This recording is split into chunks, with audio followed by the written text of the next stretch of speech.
all of my memories from all of the trips that we've taken always hovered around cars.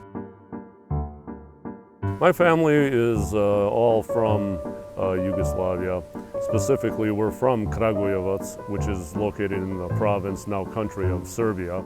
I remember the first car my family had was a 125 PZ. And I remember that was a four-door passenger car. And I thought it was just so neat. Everything was so shrunken. The dashboards and the panels were so Spartan.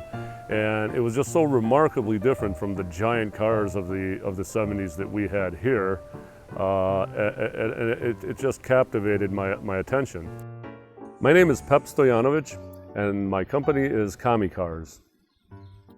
We had to trek from central Yugoslavia out to the Adriatic coast to have our summer vacation on the beaches and cities and towns that dot that landscape.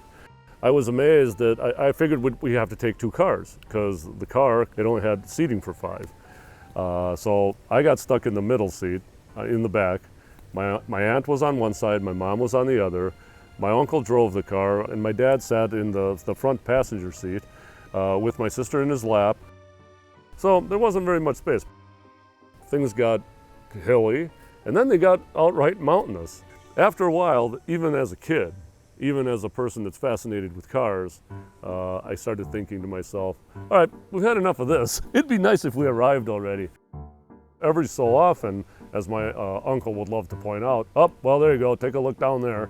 There'd be some kind of wreckage, a bus, a truck, a Fića, whatever. But we eventually got there. We eventually made it back. And that just remains in my mind as one of the more fascinating road trips.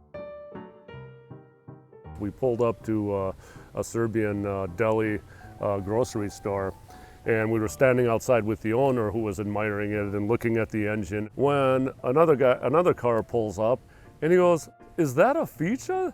How can there be a Fića in America on Forest Home?" As he goes through a series of his stories, I come to the realization that these are all new stories. But I go, what I want to ask you now is, when was the last time that you told that story to anyone? He's like, I never would have even thought of them had I not seen the Fića here in front of me.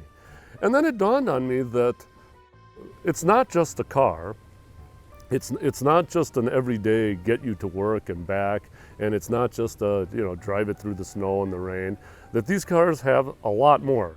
I've told people, I go, this is an antidepressant on wheels. I mean, you can't help but smile, you can't help but feel warm, you can't help but have an exceptionally positive response to them because everything that they evoke are of happy times.